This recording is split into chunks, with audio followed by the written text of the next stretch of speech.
As a graduate of 2020, I'm constantly told that it's the journey that counts, not the destination. Honestly, I didn't really care that I didn't get graduation or prom for that matter. I was just glad that during this time, the people I cared about were safe and that as an introvert, I was able to dedicate more time and space to my favorite hobbies, one of which being YouTube. One thing that resonated with me throughout my time at high school was basketball, more specifically the NBA. And the highlight that marked the beginning of my high school career was Kevin Durant joining the Golden State Warriors. Now, when Kevin Durant joined the Golden State Warriors in the summer of 2016, every single team and fanbase in the NBA, aside from the Bay of course, despised Golden State. Now, when this bandwagon of hate came along, I gladly, and I mean gladly, jumped on. How was my D'Angelo Russell-led Lakers going to win the NBA Finals if Kevin Durant was on the Warriors? Freshman year, Warriors finished first seed, demolished the first and second rounds of the playoffs, beat the Spurs in the conference finals with series MVP Zaza Pachulia, prepping his two-step ankle breaker for LeBron James in the NBA Finals, which it would win in 5 games, of course, breaking the NBA postseason record that the Lakers had with 15 wins, 1 loss in the 2001 NBA playoffs. I didn't appreciate that season of NBA basketball. Sophomore year, they only finished 3rd overall in the NBA. Maybe this is it. An underdog story by any NBA team that can defeat the Warriors in 7 games. A story that will rival the Dirk Nowitzki-led Mavericks in 2011. Warriors demolish Spurs in 5. Warriors decimate the Pelicans in 5. Now here we are, Game 6 of the Western Conference Finals. James Harden and the Chris Paul-less Houston Rockets have a 10-point lead. They blow a 10-point lead. No big deal. Once they get home court advantage, their shots will start falling. Game 7 comes along. 27 straight missed threes. Multiple missed calls and blatant complaining. Warriors make the NBA Finals, sweep the Cavaliers. I didn't appreciate that season of NBA basketball.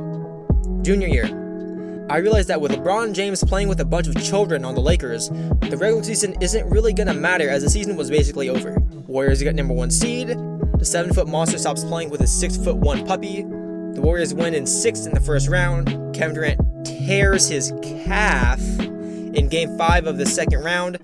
All NBA fans stop focusing on the upcoming season and finally tune into the Western Conference semifinals matchup between the Warriors and the Rockets. Instead of seeing the Warriors fall apart, Curry torches the rest of Game 5, and then he and Thompson take turns dismantling the Rockets' takeoff in Game 6. And I still blame D'Antoni for that loss. Alright, look at it, despicable coaching, just had all the pieces, but you know what? We'll get to that at a different time. When describing that year's Western Conference Finals, I will quote my favorite YouTube comment by some random.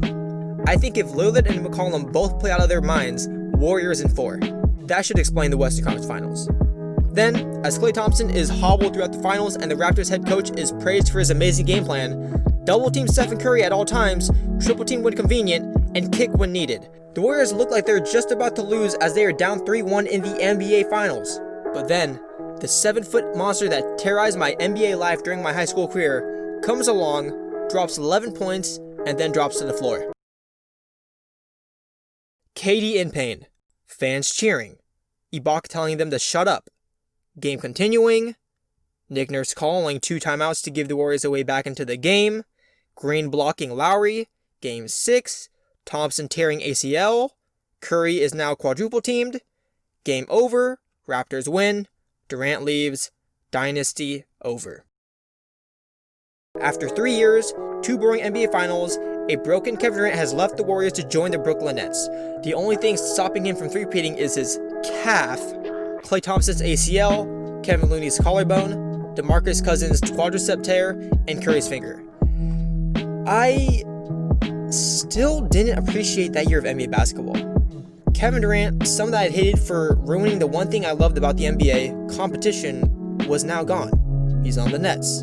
Now, for those of you that can't comprehend how I felt when the Raptors won the championship, here's an example. You ever watch a movie and there's that annoying-ass villain? The best way to explain this character is you want this character to basically be gone, die, perish, get sent to Africa, I don't know. Simple as that. Screw the plot, please directors, just end this dude. That's just how annoying he is. That's just how much he's ruining the show and your enjoyment of it. Now, obviously, I didn't want KD to die or get injured. It's just an example, but I wanted him to lose. I wanted him gone from the Warriors. But in the end, that's kind of why I was disappointed. The villain lost 3 episodes before the finale, and I'm somehow supposed to keep interest. Once KD went down, it was gone. I got what I'd wanted, but it wasn't really what I wanted. I'm gonna take a trip to memory lane for all y'all real quick, okay? Remember in that episode of Phineas and Ferb when Isabella is pissed off at Phineas because instead of enjoying the moment that they have, he's flipping out over a sponge and a starfish?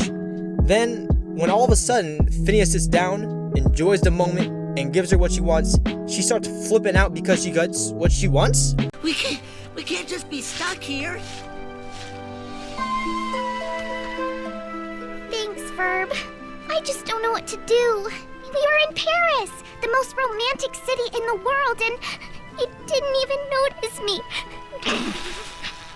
I just feel like giving up. And look at him. Look, a sponge and a starfish. There's gotta be something we can make out of this. Oh no, that's ridiculous. It's as if I don't exist. I would give anything if you would just sit down with me and enjoy this beautiful sunset. I guess at least we can sit and watch this beautiful sunset.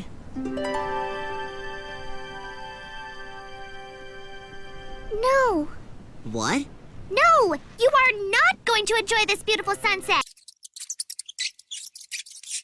You need to shut the Now, first of all, no homo, but I'm her basically, and KD is Phineas. I wanted KD to lose.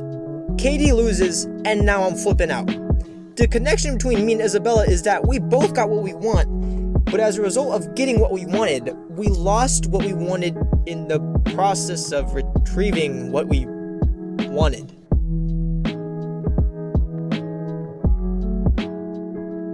That line took me 4 hours to write and think of, so if that line just toasted your brain, it's okay. Just listen to it again, and after 30 or 40 times, your brain should be just as sturdy as Kevin Durant's calf after Game 5.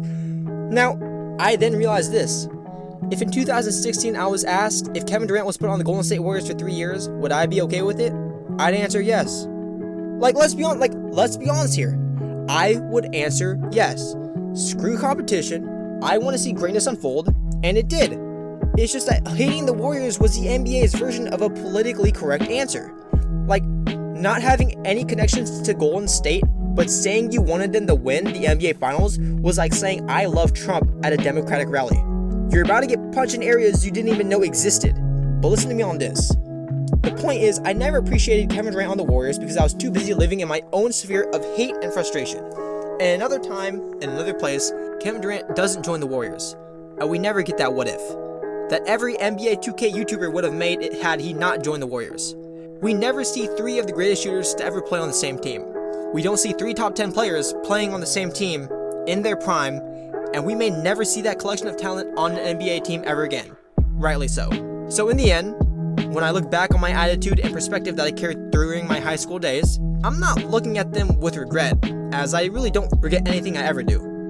But I'm gonna take them as a learning lesson, taught by the 7-foot monster himself, that instead of being caught up in my own emotions, to instead just appreciate greatness.